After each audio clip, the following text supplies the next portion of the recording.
spaces.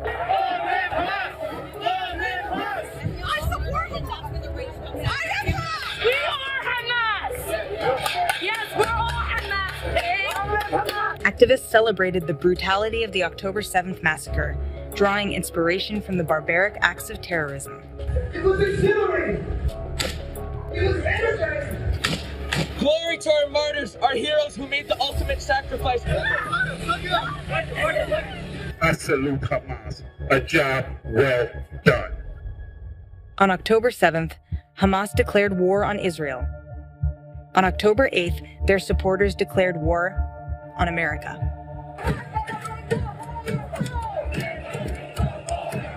It is time to bring the war home.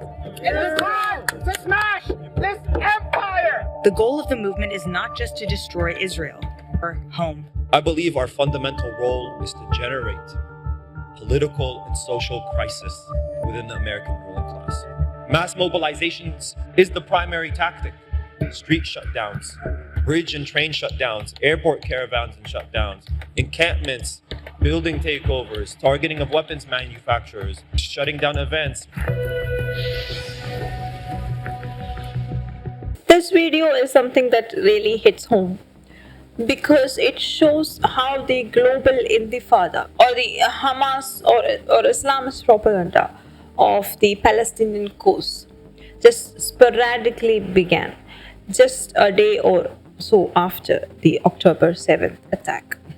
There is no way that it was that spontaneous, that everyone who ever supported the Palestinian cause just decided to get up and go on the streets protesting against the Israeli government right when Hamas was massacring and torturing thousands of Jews in Israel. To many people who understand how radical Islam works, that may not be surprising at all, because Islamists or terrorists have a way of using our own fundamental rights and freedom of speech and expression against us to undermine it eventually. But then Free Palestine movement is not the only thing that is affecting the West today. There is the severe refugee crisis, where open borders are letting an indiscriminate amount of people into their lands. There is illegal immigration, violence against minorities and ethnic groups, cultures, and also the mainstream population. And then the outcry of being a victim when the law catches up to them. Believe it or not, these are all issues that India as a country has faced and also tackled, sometimes with success, sometimes without. Our refugee crisis started right after the independence till the last refugee crisis of the Rohingya Muslims, where there was an incredible amount of international pressure for India to open its borders and let in the Rohingya refugees pouring in from Myanmar. The CAA-NRC protests followed right after, where the Indian Muslims were seen as victims of a hegemonical dictatorial government under Narendra Modi, because there was a huge propaganda campaign began by the Islamists and the left by saying that CAA-NRC together is meant to make Indian Muslims detainees and then deport them out of the country or push them out of the country. And then of course we have the Ram Mandir issue, one of the longest standing issues in the history of post-independence India, where communal rights and political conflicts went on for decades in the name of building a temple in Ram Janmabhoomi and demolishing a mosque. Now that can be an issue that is very close to the Israeli-Palestine problem that the world is facing. In one aspect, the original inhabitants of the land want the holy right to use that land as their own, or the need of the people who are culturally, mythologically, and religiously tied down to a piece of land and its history denied or demonized, simply because there was an Islamic invasion of that land later in history. I would argue that Israel has more legitimacy over their piece of land because Judaism, Christianity, and Islam are all called Abrahamic religions, they all have one root mythology or root text to follow, which is the Torah or the Old Testament, which is also the text that calls Israel the Holy Land of the Jews. Personally, I've never understood how fundamentalist Islam claims that they are against the existence of Israel or against the existence of Jews in the land of Israel, when they also follow an Abrahamic tradition that honor and revere the Torah or the Old Testament. My father was a devout RSS or a Swayam Sevak who used to say that India or Hindus have accomplished something even the Christians or the Jews could not do across the world. That is, we were able to take back our holy land, at least one of them, from an Islamic influence, and that too through legal means. Even though there have been violence in its name, when we got back our land, it was through constitutional means. So, how did India pull that off? A lot of it can be credited to the history of India or the Indian subcontinent itself. How much of that history is still available in the collective memory of the Indian population? The Islamic invasions into India began from the 12th century onwards with Muhammad of Ghori, and then came Muhammad of Ghazni, and that went on for the next 800 years until 1776 or so. Even though the left in India has tried to whitewash this period extensively, there is the history, there is the memory of whatever happened during that centuries. So we still have attached that kind of a threat or discomfort whenever fundamentalist Islam is introduced or even talked about.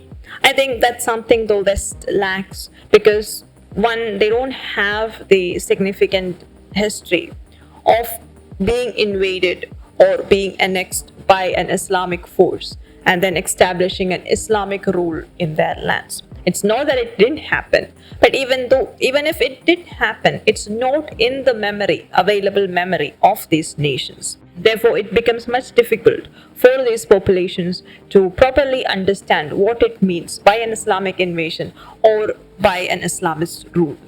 Which means that the intelligentsia or the academia have to really educate the people in these nations about what a threat Islamic ideology holds, what Sharia law means, and how it can affect our freedom of speech, women's rights, and so on, and national security.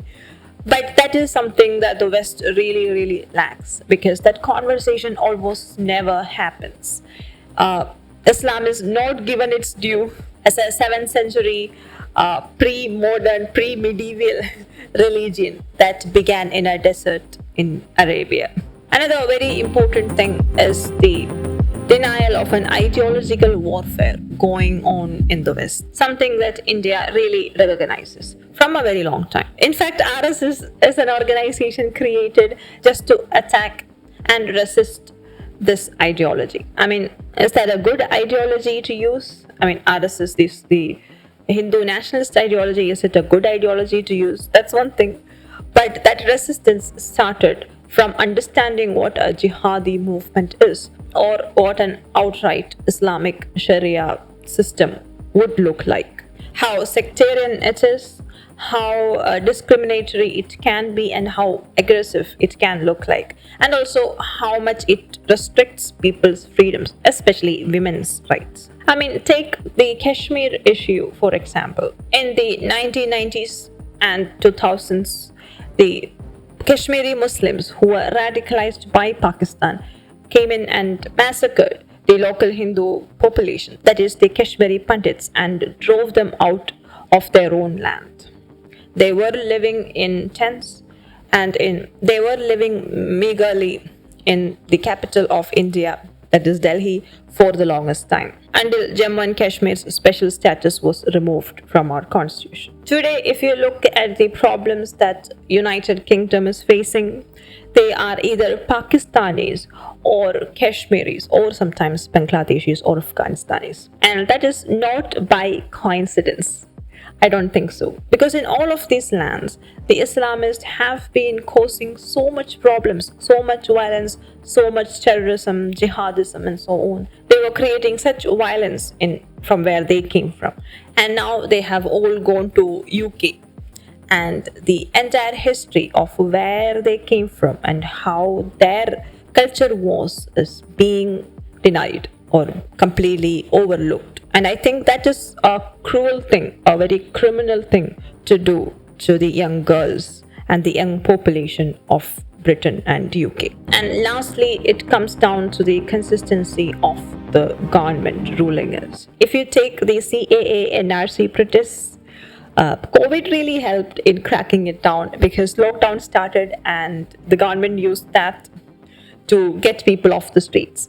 But still, the government had been consistent in its messaging, where they say that we are not going to attack Muslims, Indian Muslims. We want harmony and peace in the country, but Islamic or Sharia or jihadi movements are not going to be tolerated and allowed in Indian societies. That message is very clear. And how do they dismantle these uprisings? They don't just go into aggressive means, they actually find the funding and cut the funding. That is what it all comes down to, the funding. And they identify any attempt at radicalization of a community or a people, and they have very effective de-radicalization campaigns or centers that take in all these jihadi radicalized Muslims and convert them into really peaceful, loving, non-aggressive people. I don't know the right statistics of that. I've just heard that these de-radicalization centers do exist. So for more information, I would have to check into that. We have an amazing counter-terrorism program that might even go into Pakistan if the need be, and also giving economical aid to the war ended, especially to women, to empowering women and the weaker sections of the population. The government ensures that people who need economical aid gets it, so that they don't have to rely on other funds or other sources, or they are not dependent on these kinds of aggressive, violent groups. And the very pivotal step that India has ever taken in fighting radical Islam is calling out Pakistan and its role in global terror over and over again whenever we can, where the Indian External Affairs point out the role of Pakistan or how Pakistanis harbor and train and educate radical Islam or Islamists or jihadis, and they just unleash these radical groups out into the world. The Israel-Palestine issue has definitely created this global movement that has polarized the global geopolitics into two sides. So by recognizing and understanding what radical Islam and Sharia law and jihad are all really about, and by tackling radical Islam without actually threatening or denying the right of existence of Muslims in any place, it's very possible to solve this issue and build lasting peace in the world. And probably it's up to the Muslim population, the global Muslim population, to think about reforming their ideology and their religion so that it fits or it has space for humanity and peace and love and harmony within themselves. So that's it for this video. I hope you enjoyed this video and you found it helpful. If you did, please share me in the comment section what you think about it, and subscribe for more videos like this and share it with somebody if you like. So until we meet next time, bye bye and have an awesome time.